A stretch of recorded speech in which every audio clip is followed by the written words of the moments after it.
Imagine a friend who always calls when they need something, but vanishes when the roles are reversed. At first you rationalize it. They're busy. They have their own life. You smile through the imbalance and convince yourself it doesn't matter, because being the bigger person feels noble. You tell yourself, I'm kind, I'm supportive, that's who I am. But then the pattern begins to solidify.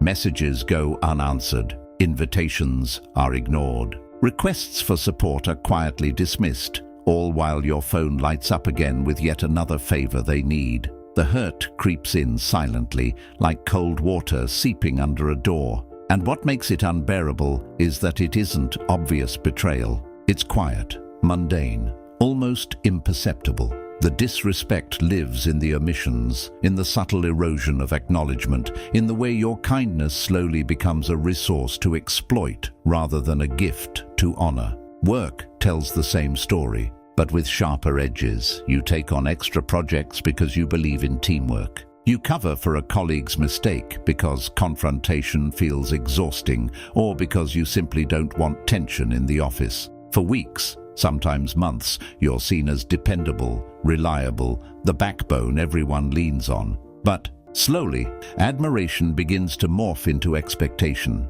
Your desk becomes a dumping ground for other people's responsibilities. Your hours stretch far past exhaustion. And the very traits that once defined you as exceptional slowly become the reason people start disregarding your limits. And the strangest part, they never actually ask. They simply assume. Most of them don't even mean harm, yet the subtle disrespect grows quietly, like ivy climbing a wall, eventually wrapping itself around the very foundation of your self-worth. Romantic relationships can tell an even darker, more intimate version of this story. Imagine a partner who thrives on your patience, your willingness to forgive, your constant effort to accommodate their moods and desires. At first, it feels like harmony. You believe your softness is love. You believe your flexibility is compassion. But slowly, the scales begin to tip. Your feelings are questioned. Your needs are quietly sidelined. And your generosity becomes a door. They push open again and again, testing boundaries until respect slowly fades into memory. You start noticing the small dismissals. Your opinions are minimized in conversations. Your time is treated as expendable. Your energy is simply assumed. And the heartbreak cuts deeper because love, more than work or friendship, carries the expectation of mutual regard. When that respect begins to erode, the pain feels almost existential, as if your very worth is being measured against how much you can tolerate. The common thread in all of this is subtle but powerful. Being too nice sends an unconscious signal to the world, and the psychology behind it is fascinating.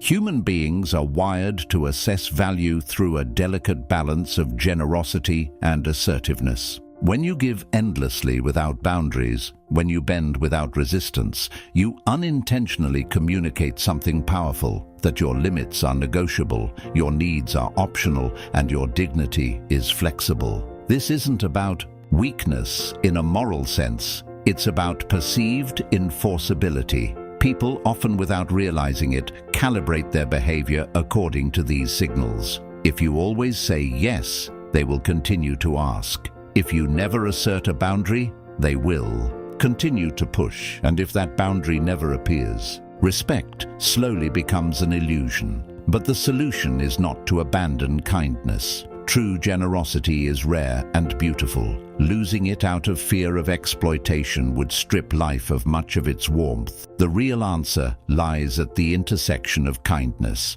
and strength, something psychologists often call assertive empathy. It's the ability to give while still honoring yourself. It's recognizing that your time, your energy, and your boundaries are not negotiable. It's understanding that saying no is not cruelty. It is an act of self-respect. The world ultimately respects you not because you are endlessly accommodating, but because you are consistent, grounded, and unshakable in the value you assign to yourself. This is where the transformation begins. Quietly, almost imperceptibly, you start small. A refusal that doesn't come with a long apology. a boundary that doesn't tremble under pressure, a decision that finally honors your own needs. And then something remarkable happens. People begin to recalibrate. Even those who once took advantage start to see you differently. You are no longer just a source of comfort or convenience. Your presence begins to carry weight. Your time becomes respected. Your energy becomes valued. Your dignity becomes visible. And with that respect comes something even more powerful: freedom. Freedom to give because you want to, not because you feel obligated. Freedom to connect without feeling drained. Freedom to be generous without slowly losing yourself in the process. The emotional arc of this journey is powerful because it mirrors life itself. The early hurt, the quiet betrayals, the slow erosion of self-worth. These moments are painful, but they are also deeply instructive. They teach you that kindness alone is not enough. That empathy without boundaries can easily be weaponized by circumstance, and that true strength lies in protecting your dignity while remaining deeply humane. This lesson echoes through every area of life: friendships, family, work, romance, even fleeting encounters with strangers. The world will always test limits. The challenge is learning how to respond in a way that preserves your integrity, honors your generosity, and quietly demands the respect that kindness alone cannot guarantee. The awakening usually begins in a quiet moment, a single moment of discomfort that refuses to be ignored. Maybe it's a conversation that leaves a lump in your throat. Maybe it's a message that tightens your chest. Maybe it's a repeated slight that finally becomes impossible to overlook. And suddenly, a question appears in your mind.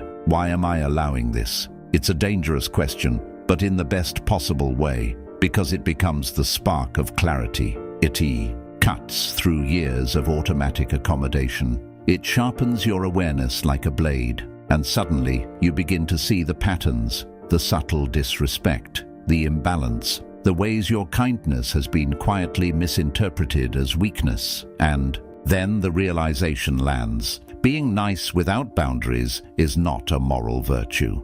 It is a social vulnerability the world will inevitably test. From there, the transformation continues slowly. You begin saying no in small situations. You protect your time in ways that feel uncomfortable at first. You decline favors when your energy is depleted. You speak up when someone crosses a line. The first few times feel terrifying. Guilt creeps in. Fear whispers that people might reject you. Anxiety tells you that you're being selfish. But then something unexpected happens. The world doesn't collapse. Relationships don't explode overnight. Some connections fade, yes, but the ones that remain begin to recalibrate. Friends start asking instead of assuming. Colleagues begin respecting your time.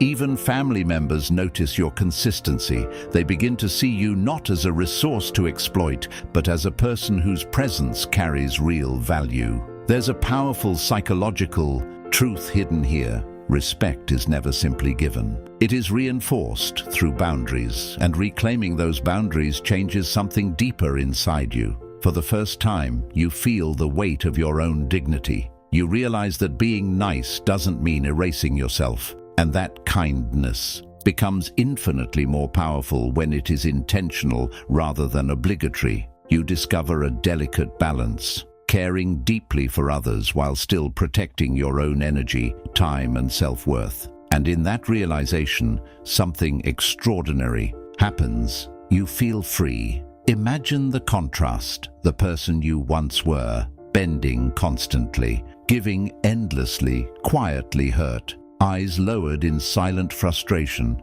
and the person you become, standing upright, speaking calmly, offering generosity without compromise, drawing a quiet respect that fills the room. There is no dramatic confrontation, no shouting, no theatrical display of power, just a calm, steady presence. And somehow, that quiet presence speaks louder than any argument ever could. People sense it, they respond to it. And most importantly, you feel it within yourself. You no longer exist simply to please others. You exist to honor your own humanity. And in doing so, you rediscover what genuine connection actually looks like. You begin noticing subtle shifts. Around you, colleagues hesitate before piling more work onto your desk. Friends begin asking before assuming your help. Loved ones listen more carefully. The world, once so willing to take, slowly begins meeting you halfway. But the most important transformation isn't external,